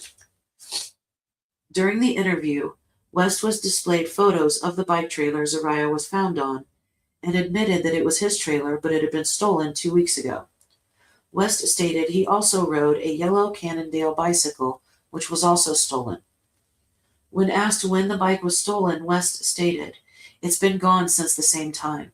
West was captured on surveillance systems riding the yellow Cannondale on July 11th, 2024 at 10:40 a.m. When asked if he recognized any of the blankets on the trailer, he stated his blankets had also been stolen. West did confirm that Zaria was taken to his camp, where he admitted the two had, quote-unquote, a little bit of sex. West stated he recalled Zaria leaving the camp on that day, which was July 10th, and she left behind a small purse. West was also able to describe what Zaria was wearing nearly perfectly when she was located deceased, which was a different outfit from what she is seen on video wearing while being escorted to his camp on July 10th. Through this investigation, it was determined that Zaria was last seen alive on July 10th, 2024. I also received information from Nicholas Shepard, and then there's something redacted, Zaria's boyfriend at the time of her death, who confessed to selling Zaria to West, likely accepting drugs as payment on the last day she was seen alive, July 10th, 2024. Given the tumultuous past between Nick and Zaria, which included several domestic violence issues, he was questioned about his location during the time frame of the homicide. Nick provided an alibi which was researched and confirmed as best as possible, given that all those that spoke on his whereabouts were unhoused as well. No other evidence within the investigation tied Nick to the crime. Oh, definitely starring that one for further questions. Okay. All right, let's change the page on the screen. Check on you fine folks. Okay. Based on West being the last known person to be with Zaria prior to her death, the unhoused camp, which belonged to West, was searched several times and several items were collected. Within those items was a cellular phone, which was analyzed but contained no useful information, and in later searches a rope was located that matched the rope Zaria was bound to the cart with, as well as a piece of tent material, which was an exact fit match according to the Colorado Bureau of Investigation Analysis, which was completed to the larger matching tent material Zaria was concealed in. I'm suddenly quite congested, you guys, but that's okay, we're almost done. The tent item, which was cut portion Zaria was wrapped in, also had the DNA of West on this material when analysis was completed by the Colorado Bureau of Investigation. Upon completion of the autopsy, the medical examiner wrote her opinion as the following. It is my opinion that Zaria Hardee, a 19-year-old female, died as the result of blunt force head injuries with probable asphyxia. The manner of death, in my opinion, is homicide. It should be noted that at the time of autopsy, Zaria was listed as 4'11" and 87 pounds. Within the autopsy report, information was provided describing the blunt force trauma to the head, which is written below. Lateral left forehead abrasion, multifocal abraded lacerations of the scalp with surrounding contusion, edema, and abrasion. Scalp and subgaleal tissue hemorrhages / edema. Left temporalis muscle laceration.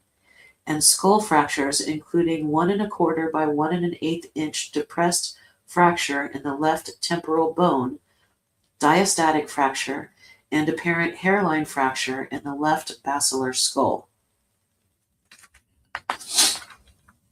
Based upon the above findings and my observations at the post-mortem examination, it appeared that Zaria was struck repeatedly in the head, using either a blunt object or a tooled device.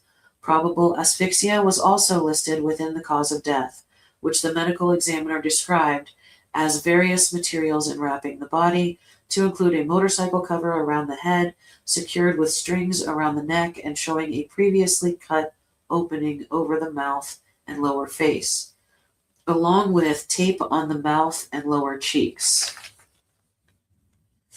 During the search of West's camp, several rolls of tape were also located, one of which could not be eliminated as the tape which was found on Zaria's mouth, and the other 2 rolls were eliminated as possible matches. 3 rolls were found, 2 of which were eliminated. Regarding the 3rd roll, and according to the Colorado Bureau of Investigation, the tapes have similar widths and backing construction. Items 5.2 and 5.3 are presumed to have the same physical, microscopic, and chemical properties based on their previously reported physical fit relationship. Below is a summary of some of the evidence supporting that West completed the homicide. West lied about the last time he had seen Zaria. West lied about his bike being stolen, which he stated occurred prior to the homicide. West identified the bike trailer the decedent was bound to as his. 2 witnesses identified the bike trailer as his. West described the clothing Zaria was found deceased in nearly perfectly. The rope Zaria was bound to the cart with was found in West's camp. Please see photo below for comparison. Rope found at the camp on the left, rope found binding the decedent to the bike trailer on the right. 1 roll of the tape found in West's camp during the search had similar physical, microscopic, and chemical properties upon analysis as the tape which covered the decedent's mouth and was discovered at autopsy. West denied having a tent, although Zaria was wrapped in a green tent, and a piece of that tent was found in West's camp, which was analyzed and found to have West's DNA on it. Tent wrapped around decedent with yellow rope pictured left, piece of tent cut from larger piece, which was analyzed by Boulder police criminalists. The tent piece found in West's camp was a perfect fit match to the larger piece which Zaria was wrapped in. West admitted to having a little bit of sex with Zaria, and trace DNA was found in her vaginal canal at autopsy. Corrine stated she took Zaria to West on the last day she was seen alive by any witnesses, as she was taking her there to clean her up. Access to the body dump site to the camp contained concealable routes and was a very short distance, as listed above. And based upon the above information, I believe there is substantial probable cause to complete the arrest of Jimmy West. West has an extensive criminal history, and the information listed below is from his Colorado driver's license, which was issued in 2025. Based on the above information, anyway, the reason they mentioned the driver's license is because he got it in 2025, right before he was arrested. And at that time, it listed him as 6'3" and 250 pounds. Zaria was 4'11" and 87 pounds. And he was 6'3", 250 pounds. And seeing him in court today, prior to this, all I had ever seen was that mugshot. Seeing him in court for the last 2 days. So I watched 100% of day one of the trial in Colorado's case against John Ungerer, because they were still doing jury selection that day for this case against Jimmy West. So day one of the West trial was actually Tuesday. And when I saw him for the first time in the courtroom, I was taken back by how big and tall he is. And he's definitely more than 250 pounds now. So sitting at the defense table, and it's the same sort of setup as there was in Letitia's trial. So the jury is all the way to the left of the judge and the witness. And then just to the right of the jury is the prosecution table. And then there's a podium in the middle. And then to the right of that is the defense table. And behind the defense and prosecution is the gallery. And so sitting at the defense table are Jimmy West's attorneys, which are a man and a woman. And the man is on the left, the woman is right next to him. And then there is an open space. And then Jimmy West is all the way at the end, as to probably be off camera. But also, I wonder if it was like strategic to not, because his attorney is not a large woman, the female attorney. He's just a big and tall guy. And the idea that his name was Little Bear, I mean, there's nothing little about him. I'm not calling the man fat. He's not fat. He's got jail belly. You know how people pack on the weight in jail. He's got a pretty good sized belly on him that I'm sure he didn't have in that mugshot. In the mugshot, they were on speed. They weren't eating. And he's been eating pretty hefty ever since he got arrested, obviously. They go to jail, they get off the drugs, and crazy things happen. Okay, man, you guys, I'm having a hard time breathing.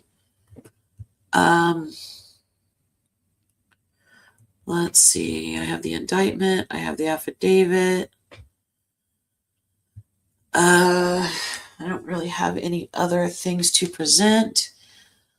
Let's just see. And Dandy 2025 has been a good year for cold cases. And I hope it gets better and better. And I hope that they utilize as much technology as they possibly can to get those cases out. So there was, speaking of that, I remember hearing about a cold case that was solved recently. The details are escaping me right this second, but I remember listening to the press conference where, I don't remember if it was a detective or who it was, but whoever was speaking at the press conference had said that their department had solved 7 cold cases in 7 years. And they were very proud of that. And I'm not saying that that's not something to be proud of, right? Definitely be proud of it. 7 cold cases in 7 years is great compared to what we're used to. The problem is that department has 35 more unsolved cold cases. And at this rate, they won't be solved for 35 more years. So again, I just, I can't say enough how much I hope they embrace artificial intelligence for cold cases, at least. Obviously, well, we could get so distracted on that again. We should not. So those are the documents that I wanted to go through in this affidavit of probable cause for Jimmy West. I've been over it several times, and I am hearing a lot in trial that I was unaware of before. One thing I was not prepared for based on the only two things I had at my, well, I had three things at my disposal going into this trial. I had the affidavit of probable cause, I had media coverage, and which was really just mainstream news media, like traditional, the legacy media outlets. And even then, it was fairly limited. And then I also had that press conference. So, probable cause document, press conference, and limited media coverage. So there was no way for me to guess what the defense might be, but based on their opening statements, the defense opening statements for Jimmy West, they are introducing an alternative suspect defense. And I don't know if Jimmy West is going to testify or not, but the judge told him today that he's going to have to say tomorrow whether or not he's going to testify. And the judge said at the end of the day today that the prosecution was expected to rest their case. Like tomorrow. And then the defense would begin presenting their case like tomorrow. And this case has a lot more evidence than the other case. This case is only a year old. The other case is 20 years old. There are a lot of differences, but the idea that the prosecution is going to rest its case tomorrow, and they only started trial Tuesday morning, and by Thursday the prosecution rests, I don't even know what to see. Do you guys see why I'm just, I'm losing my mind this week? These trials absolutely have me hooked. So Stacy says, this evidence sounds opposite of Unger, not circumstantial at all. West is done. And I agree, but still, 2 days of presentation of evidence, as far as I know, unless I missed it when I was engrossed in the other trial. So today I had the West trial in the office and the Unger trial in the kitchen. And I spent most of the day in the middle, but there was a good chunk of time where I was consumed by the Unger trial because of the people that they were interviewing. They were interviewing people that were very personal to the case. Whereas in the West case today, there was a lot of talk about DNA evidence and blunt force trauma and things like that. And so I did kind of zone out, knowing that somebody else was taking notes for me, or with me, not for me. I mean, I have my own notes as well, but you know what I mean.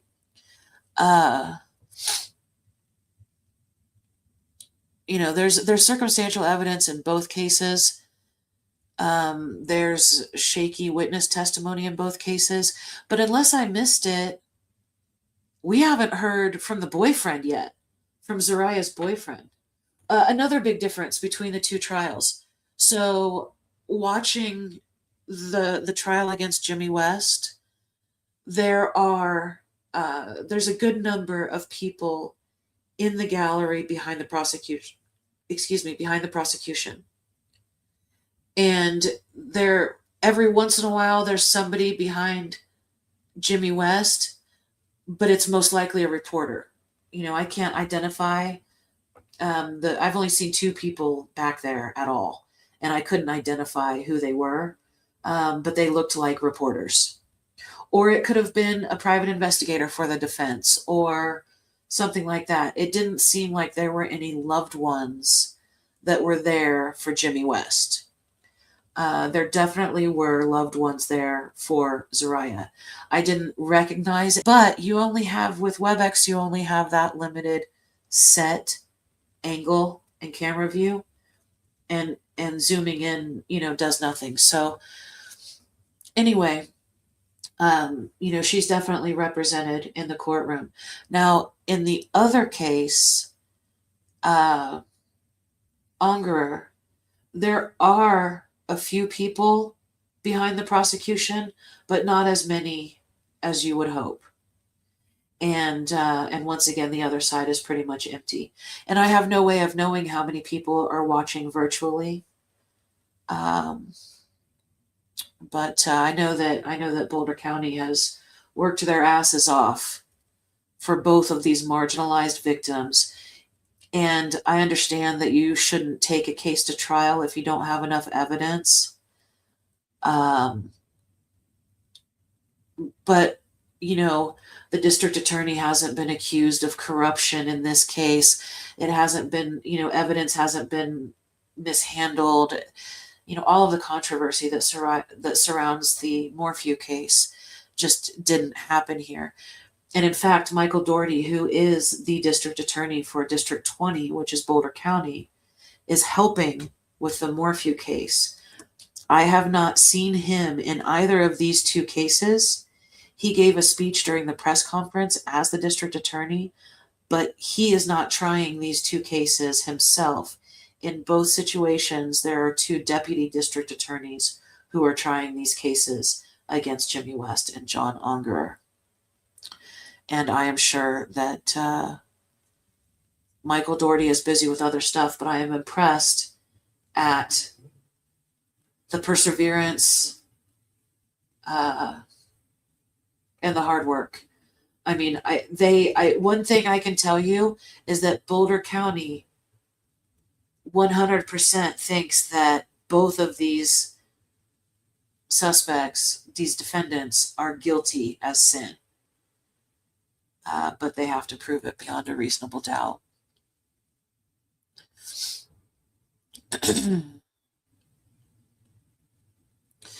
And Stacy says, wonder if our friend Mr. Allen is working on anything interesting. And when Stacy Klein says our friend Mr. Allen, she's not talking about Richard Allen in Indiana. She's talking about Mike Allen in Colorado Springs, Colorado, my favorite district attorney. And,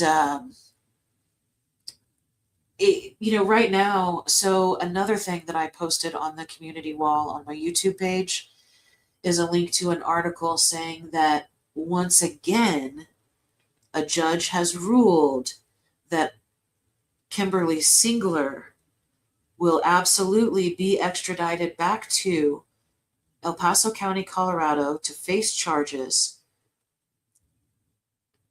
in, let's see, when was Singler? So Singler was 2023. In December of 2023, Kimberly Singler was accused of killing her 9-year-old child and her 7-year-old child and attempting to kill her 11-year-old child while staging a burglary and framing someone else, and then absconding to London, where she was arrested pretty quickly and has been held in London ever since. And she has been fighting extradition for a very long time.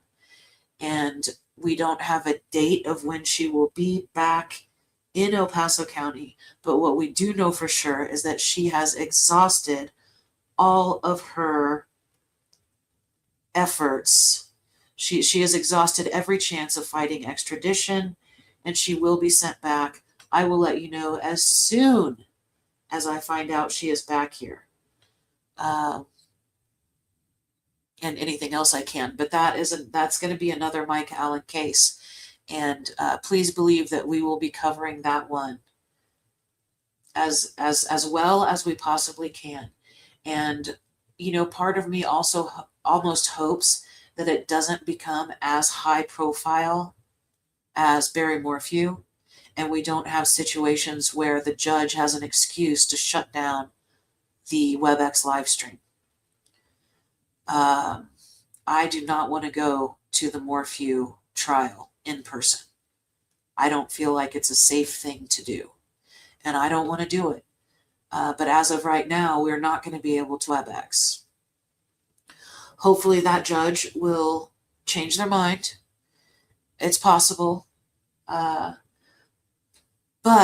the way that I'm watching these trials in Boulder County right now, we should be able to do that for every homicide trial.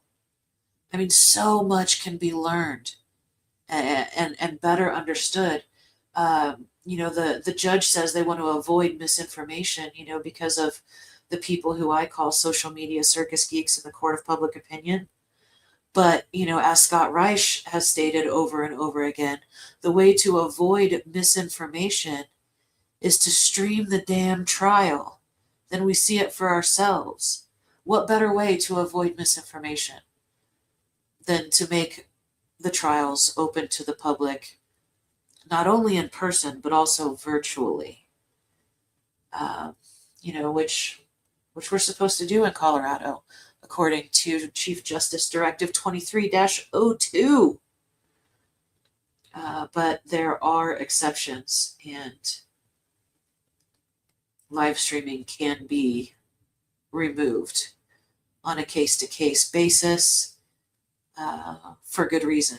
And, JLR Investigates and a couple of other channels gave the court good reason to put the kibosh on the live stream for Barry Morphew. That didn't happen in these cases, and I think it's because they aren't as high profile. Do I think they should get attention? Yes, absolutely. I feel like both of these cases that we've talked about here tonight, they are of great social and political import. To rip off Janis Joplin, they are of great social and political import. And I'm glad that we have access to them in real time. It's unfortunate that I can't record or broadcast or live stream the way that we did with Letitia Stout. I don't know if they're going to do that anymore. I don't know. I hope that they do. That was the perfect way to watch a trial, and certainly a perfect way to be able to study it afterwards. Red Wine, that was on WebEx, but it was in the beginning of WebEx and the quality was terrible. I don't know. I hope that it gets better and better and more transparent, but really that depends on us as public observers. I understand that JLR considers himself a journalist and runs around with press credentials and a hat that says media and a shirt that says press, or vice versa. I can't remember which. But to the courts, he is a public observer. And that's the privilege that was abused by him and others, and that's the privilege that was taken away from us all. Didn't happen in this case. Hope it doesn't happen in this case. I hope that gets back to El Paso County. I hope they run that trial the same way they did Letitia's. Maybe I can put in a good word for that with Mike Allen. Who knows? I don't know him personally. I don't mean to sound like I do. Anyway, I just vote for him. What do I know? Well, we have been here more than 2 hours, and I was exhausted when we started, but we went through 2 really good documents. Next time I go live to talk about both of these cases, we're going to review some media coverage, maybe the press conference, maybe the press release, maybe, right, who knows? But I do know that because I have so much going on and I'm trying to learn as much as I can about these things in real time, I'm not going to promise that I'll go live tomorrow night, but I might. You just have to look for the notification. If not, I will definitely be live over the weekend. Certainly once with documents, videos, and a written report. I don't know. I'll be alive sometime again soon, but for sure I will be in court. And by in court, I mean pacing back and forth between the living room and kitchen while putting together a puzzle. and then gathering everybody's notes at nighttime. Man, I am so congested. Okay. Dandy says, I don't think there will be room for actual reporters or the public for Morphew. Yeah, it's going to be I hope it doesn't become the circus that it's already been for a while. And Dandy also says, a competent judge would allow media, in my opinion, hide nothing, ban individuals, not the general public. And I agree with that. They know exactly who was streaming. I'm not saying hit them with contempt of court, even though you can. I mean, just because you can doesn't mean you should, right? But you can ban those specific people, which is why I do have hope that the trial itself will be live streamed, just not the pretrial conferences, which, if you remember back to Letitia, her pretrial hearings were not live streamed. And if they were, it was done illegally. Like they had to, Judge Werner had to shut it down one day during a pretrial hearing courtroom for, because some tarot card reader out of Canada who, considers herself a citizen detective was streaming it and saying things like, what are they going to do? Come get me? I'm in Canada. And obviously I'm still a little pissed about that. I understand it was like 2 years ago, 3 years ago now, because it happened in 2022, almost 4. Good Lord. Anyway, the point was that the pretrial hearings are hardly ever able to be live streamed. The trial is really, where the WebEx comes into play.